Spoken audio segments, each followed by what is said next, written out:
Yo, what's up mga tropa peeps? Welcome back to my vlog at magandang araw po sa inyong lahat. So ngayon po ang ating pong pag-uusapan ay ang mga lavish lifestyle po ng mga anak daw po ng contractors, congressman at ang napakasimple kunong buhay ng mga Duterte. Simple talaga, simple. So ngayon po, pakinggan po natin itong pahayag ni Baste Duterte patungkol po sa kumbaga mga lavish lifestyle daw po ng mga anak ng contractor at ng mga corrupt official. So ito po 'yon. Ngayon, trending ngayon sa Manila yung mga anak ng mga contractor, anak ng congressman na nagiging malulo sa anong komento nyo dito? Ganito yan. Ngayon, lumalabas na kasi mas mulat na yung tao eh. Yung Pilipino, alam na natin na hindi naman kailangan talaga sabihin mo na mahirap ako, ganun-ganun. Pero tama naman yung nagsisirculate ngayon. And noon ko pa sinasabi to during my podcasts na ang kailangan iputuin yung mga tao na hindi ka mayaman. Pero huwag ka lang masyadong magyabang dyan kasi maraming naghihirap at nagugutom. At saka hindi ka nagiging magandang ehemplo sa mga tao na gusto rin pumasok sa politika, sa mga bata, at sa mga tao na nasa palibot nyo. Pag ganun yung pinapakita nyo. Diba? Everyone will become greedy. So pag binawi, simple ka lang, ay sige, mayaman itago mo lang kasi nandyan ka sa publiko. You have to be a good example to society. So yun lang yung tingin ko dyan. Mabuti yan, nagtuturoan na sila ngayon. Kasi kadalasan mga congressman, mga oligarko din yan. So mga congressman, sa mga lugar nila, yan yung mga malalaking lupain, monopolize yung mga negosyo, mga mall, mga grocery. Sila may tagya na tanan. So, kaya nagtuturoan na yan ngayon mga yan. Lumalabas din ngayon madalas yung pangalan ni Saldi Bog. Lalo na, di ba siya yung sa appropriation? Kasi ang Committee on Appropriations, siya yung nag-allocate or hindi naman siya, but he can influence the allocation of the budget or the resources of the government. Do you think kailangan na siyang lumabas sa public at para paliwanag itong mga nangyayari? Hindi, yung tanong kung nasaan na ba yun si Saldico. Yun ang tanong, nasaan ba siya ngayon? Siguro, yan ang unang tatamaan. Kasi kung actually, kailangan natin balikan ba?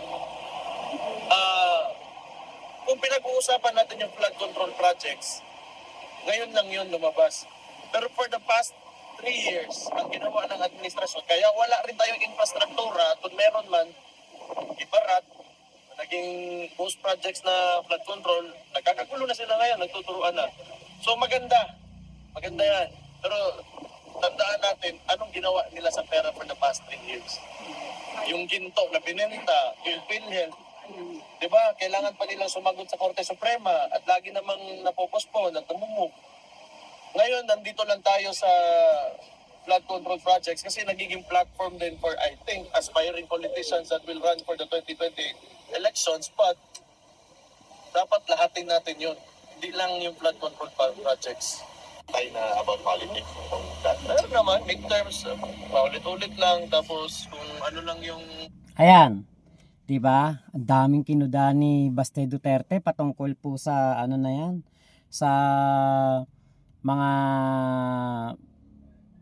nangyayari ngayon dito sa ating bansa patungkol po sa mga sinasabing lavish lifestyle ng mga anak ng politiko o anak ng contractors. Ngayon, nabanggit po niya diyan yung patungkol po dito sa ating Pangulong Bongbong Marcos na etong sa pamumuhay kuno ng ating Pangulong Bongbong Marcos kasi si PBBM po ay payag siya na ma-lifestyle check. Sigurado ko walang problema sa lifestyle check si PBBM. Bakit? Matagal naman na silang mga mayayaman 'di ba? Sila talaga yung mga masasabing mga mayayaman na mga Pilipino dito sa ating bansa. So walang problema sa kanya. Ngayon, eto nga mga Duterte, akala mo napakalinis. Akala mo sila ay na mga napaka Alam niyo yung parang walang kabahid-bahid man lang ng kahit anong dumi ang kanilang mga pagkatao.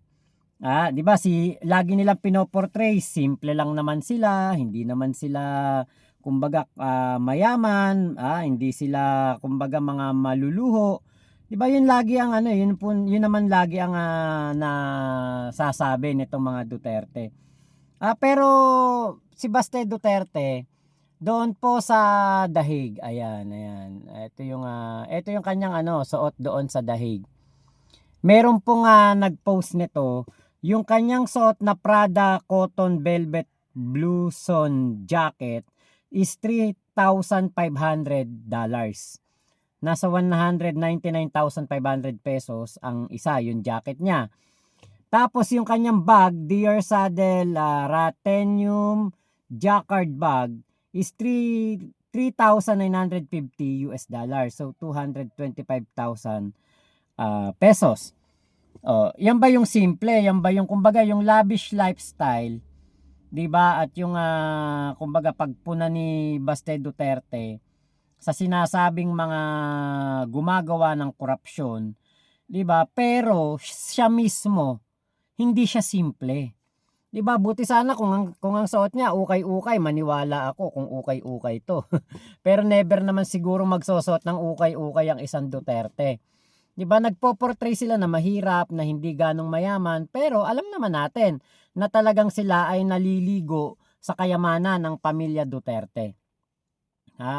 Kaya nga po yung pagsang-ayon ni Sara Duterte sa lifestyle check, okay daw siya. Kasi nga, siya naman din na nagsabi, may mga dami. 'Di ba? So, alam niya na may mga dami. Bakit na nalaman na may mga dami? 'Di ba? Kung tutuusin, ang isa po ang kanyang ama sa mga pumigil para po hindi mailabas ang kanilang mga salin. Alam nyo ba na ang salin po ni Digong huli pong nakita noong 2018. Noong 2017, meron po siyang inilabas na salin na nagkakahalaga po ng 28 million. Noong pong kanyang salin noong 2017. Pero pagkatapos po noon wala na. Hindi na po nailabas ang salin. Dahil po ipinasa na ni Digong ang batas po na po protekta sa kanyang mga salin. At eto nga po yung tinatawag na ito yung the Central Office of the Ombudsman is the custodian of the salin of presidents, vice president, and constitutional officials. In 2020, Ombudsman Samuel Martires issued Memorandum Circular Number 1 Series of 2020. Restrict access to the documents. Yan po yung nangyari. So, hindi na po makikita ang salin ni Digong. After po ng 2017, 2018, wala na po, hindi na po naipakita o hindi na po natin nakita ang salin ni Digong. Yun ang tanong. 'Di ba? From 28 million, sabi ni Digong doon sa mismong Quadcom hearing, sinabi niya sa mismong mga kongresista doon at sa harapan ni Trillanes, siya daw ba ay hindi makaka-accumulate ng 5 billion pesos simula nung siya po ay naging tauhan ng gobyerno, naging abogado, naging prosecutor, naging mayor, congressman, at bumalik ulit ng pagka-mayor hanggang naging presidente. Umaasa lang daw siya sa kanyang retirement benefits. So, ibig sabihin, si Digong, from 2017 or 2018, meron siyang 28 million. Tapos, pagdating ng Quadcom hearing, siya ay meron nang na-accumulate daw na 5 billion. Galing mismo yan kay Digong, di ba? Ito po yung video. Ito po yung video pakinggan po ninyo. Probinsyano po ako, hindi naman ako mayaman. I am living on my retirement pay. wala akong negosyo. Wala akong outside source except my retirement pay. I was born in 1945. Nagtrabaho ako. Lahat ng trabaho, lahat ng hirap. Hanggang bago ako nag-retire sa politics. Do you think I cannot accumulate even 5 billion? Sa negosyo ng asawa ko, pati ang sweldo ko. May negosyo ang asawa ko, both the first and the second, puro mayaman yan sila. Thank you, Mr. President. Ano mga negosyo yun? Plus sweldo ko malaki. Do you think I cannot accumulate even 5 billion? Sasabihin ko lang, nung una wala daw pamasahe pero ngayon mayaman daw. Ayan nakapag-accumulate daw siya ng 5 billion. Lahat daw ng hirap dinanas niya. So ang ginawa ni Digong noong 2017, 28 million lang ang kanyang asset, ang kanyang salin. Pagdating ng Quadcom hearing, 2024 yata pa nangyari yan, meron na siyang 5 billion pesos. So simula 2018 hanggang 2025, ano ginawa ni Digong para makakuha ng 5 billion pesos, para makapag-accumulate siya ng 5 billion pesos? 'Di ba? So ngayon po, ang etong bank secrecy law na pinasinayaan ni Digong Duterte na batas, ito po yung nagprotekta sa kanyang mga salin. So after po ng 2017-2018, wala na pong nakitang salin na salin ni Digong ang mga Pilipino. So yung lifestyle check na sinasabi, yung mga lavish na lifestyle ng mga anak ng politiko, anak ng mga congressman, anak ng mga contractor. 'Di ba dapat mas tutukan natin ang buhay ng mga Duterte ngayon? Paano nila na-afford na kumuha ng isang abogado na katulad ni Kaufman? Paano nila na-afford na ang kanilang buong pamilya ay dinadala nila doon sa dahig para sa kanilang pagdalaw sa kanilang ama? Hindi po biro, hindi lang po milyon ang ginagastos nila sa plane ticket pa lang. Mga hotel pa nila doon, ilang araw sila doon. Hotel, pagkain, transportation, meron pang mga mga backup na gwardiya. Buti sana yung kanilang mga service mga mga van lang na katulad dito sa atin, yung yung van lang na L300 ba yan, yung ginagamit sa sa pamasada, yung van ng Toyota. High Ace nga yata yun. Buti sana kung ganun lang ang mga van nila. Hindi po, mga van dyan, mga Volkswagen, BMW, Peugeot. Yan po mga ginagamit nila dyan. Renta pa lang yan, sang araw, magkano na ang gastos. Quarters na tutulugan ng mga gwardiya ni Sara, mga bodyguard ni Sara. Hotel. Alangan naman mag-hotel yan doon sa mga pipitsugin lang na hotel. Diba? Kaya nga po ito pong lifestyle check na ito. Kung meron man ditong mas dapat i-check ay ang buhay o lifestyle check para sa mga Duterte. Dahil nga po ang kanilang ama umamin na may 5 billion noong 2024. 2017, 2018, 28 million lang ang pera niya. So saan nang galing yung 5 billion pesos? Diba? Ang ating pong Pangulong Bongbong Marcos walang problema sa lifestyle check. Hindi yan na papalag o wala yung kondena o pag-angal na lifestyle check. Napakatagal na nga alam ng mga Pilipino kung ano ang meron ng mga Marcos. 'Di ba? Pero ang mga Duterte hindi natin alam kung saan galing ang kanilang yaman. Di po? Kaya sana etong mga pahayag ni Baste Duterte na parang nga pinapalabas niya sila'y simple lamang, hindi sila mayaman, hindi sila naliligo sa pera. Hindi po totoo 'yun.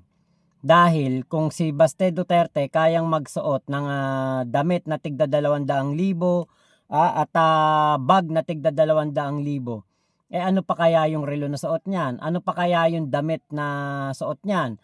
Pantalon na suot niyan? 'Di 'Di ba? Si Sara Duterte nakikita natin parang naka-on shoes lang eh. Tapos yung mga simpleng suot lang. Pero alam niyo po ba, nag-surge ang etong kanyang kayamanan noong siya po ay naging mayor ng Davao City. Ito po yung mga pag-search ng kayamanan ni Sara.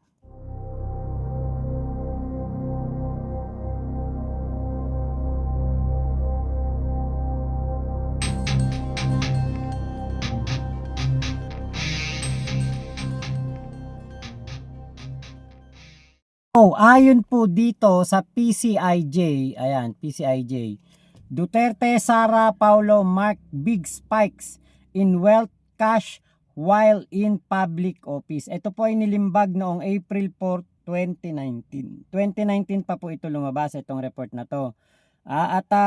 Nakalagay nga po dito, nandito po yung kanilang mga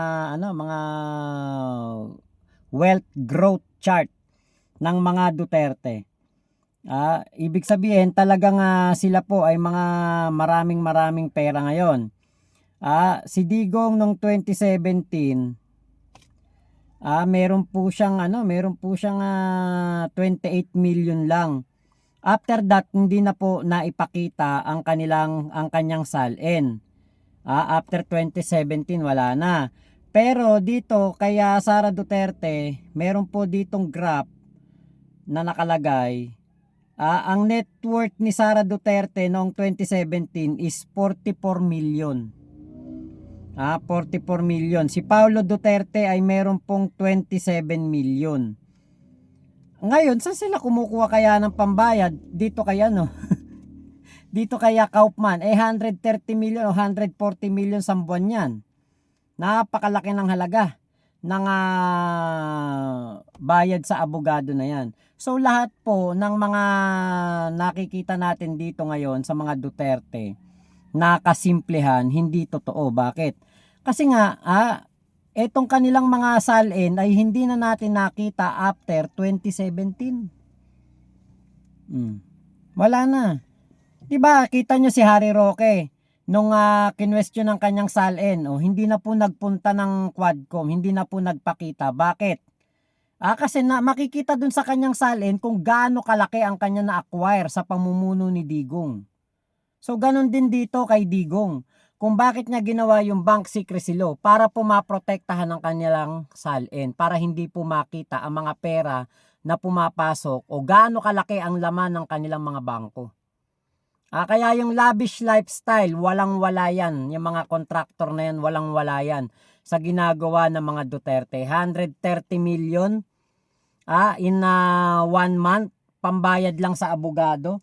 Puwera pa yung palagian nilang pagdalaw kay Digong, buong pamilya sila halos. 'Di ba? Ngayon po, meron po kasi dito nga nakita natin na nagte-trending na isang vlogger. Ayan, ito. Tignan natin yung vlogger na nagte-trending. Okay, ang pangalan po niya. Nilibre ka naman, te. Ba't hugas kamay ka na ngayon? Okay, ito, puntahan natin yung kanyang post. May nagte-trending po na na Ate ko, vlogger, ang pangalan niya Kate Jalipa. At nung tignan ko po, siya po pala at kanyang kaibigan yung nag-video, POV video na kung saan gumawa sila ng parang tawag dito, parang prank video, POV video. Ito po yon, baka napanood nyo na yan. Tsak na dumaan na sa inyong mga wall yan. Etong si Kate Jalipa. Ayan. Medyo Ayan, ito. Ayan, yan siya. Siguro dumaan na sa inyo yan, itong video ni Kate Jalipa na kung saan nakalagay po, casual dinner ng mga anak ng corrupt officials na pil ang lavish lifestyle nila. Ngayon, dahil po sa kanilang video na ito, ng kanyang kaibigan, napagkamalan po silang anak ng kontraktor o anak ng congressman. Siyempre, 'di ba, hindi magpapatalo diyan itong si ano pangalan nito, si Jason sa. Hindi magpapatalo 'yan. Siyempre, maglalabas ng kanyang saloobin. Ito si Jason sa, post ni Jason sa to. At nakalagay dito, whose kids are these casually dining at the Grand Hyatt, running up a 759,000 bill like it's just spare change. Tapos nakalagay dito yung kung ano ang mga magagawa ng 759,000 pesos sa gobyerno, like construction of 2 locus classroom, construction of 1 standard classroom, furniture for 6 to 7 classrooms using pool sets. Yan po yung mga nakalabas na pahayag nitong si Jason sa. Pero Jason sa is barking on the wrong tree dahil yung pong kanyang tinatahulan na yung pangalan ay Kate Jalipa ay vlogger lang po at hindi po siya anak ng kontraktor, hindi po siya anak ng kontratista, hindi po siya anak ng politiko, hindi po siya anak ng congressman. Yun po ay parang POV video, prank video, meme video, satire. Para po batikusin ang mga lavish lifestyle ng mga totoong anak ng congressman. Ngayon itong nung tignan ko yung FB page nitong Kate Jalipa, nakita ko po doon yung mga bandehado ng kanilang mga kinain doon sa Grand Hyatt. Parang mga 4 na bandehado. Nakita ko na po menu ng Hyatt Hotel. Meron dyan 3K, 2K, 1K mga pagkain. Ang tubig nga dyan parang 200 yata, 150. Ganun po kamahal dyan. Napakamahal po ng mga pagkain kasi ang Grand Hyatt, 'di ba? 5-star hotel 'yan. Pero kung kayo'y 2 tao lamang, hindi kayo kakain ng 759,000 pesos sa isang upuan lang. Siguro kung mga 300 katao kayo, papakainin kayo ng isang buong lechon, isang buong baka, may turkey, may kabyar, merong mga wagyu, mga lobster, saka mga sugpo na malalaki. Yung mga lobster, mga blue marlin ang inyong kakainin. Yun siguro baka umabot pa ng milyon ang halaga ng inyong kakainin. Pero kung ganitong 2 mga bata at mga slim pa na mga kababaihan ang kakain ng 759,000, hindi na po yan makakatayo dyan sa upuan. Hindi na po yan makakaalis sa kanilang kinauupuan. Mga 3 araw nilang pabababain ng kanilang kinain kung 759,000 talaga ang kanilang magiging bill dyan sa Grand Hyatt na yan. Kaya nga po, nung nakita ko yan, nung aking napansin na, parang mali ito. Kasi yung binabatikos nila, mayroong caption na nakalagay doon, POV, casual dinner ng mga anak ng mga corrupt official. So ibig sabihin, hindi sila yon. Point of view ng anak ng corrupt official ang kanilang ginawang video. Hindi nila sariling point of view. Kasi nga po, etong nung tignan ko si Kate Jalipa ay isa pong vlogger na sumikat noong baka panahon ng pandemya. At I'm not sure kung kailan siya sumikat, pero sikat po siya sa Mindanao. At siya po ay kilalang TikTok personality. Nag-YouTube din siya. Meron din yata siyang Instagram at sa FB. Meron po siyang YouTube. Nakita ko parang 56K subscriber. So hindi po siya anak ng kahit sinong congressman o kontratista. Hindi katulad ng post nitong si Jason sa na pinost pa sila at tinanong kaninong mga anak to. So yun lamang po. Yung mga tunay po na mga anak ng politiko na dapat imbestigahan, walang iba kung hindi ang mga Duterte. Kasi yung mga yan, alam natin, ang nakita natin na kanilang huling salin, 28 million. Si Digong, tapos ngayon magbabayad ng 130 o 140 million buwan-buwan sa abogado sa ICC. Saan galing ang pera? So yun lamang po, maraming salamat sa pagsama nyo sa aking vlog na ito. Ingat po kayo. Nasaan mang panig kayo ng mundo, Momo Chup Chup. Love you, love you. God bless us all, Pilipinas. God first. Salamat po.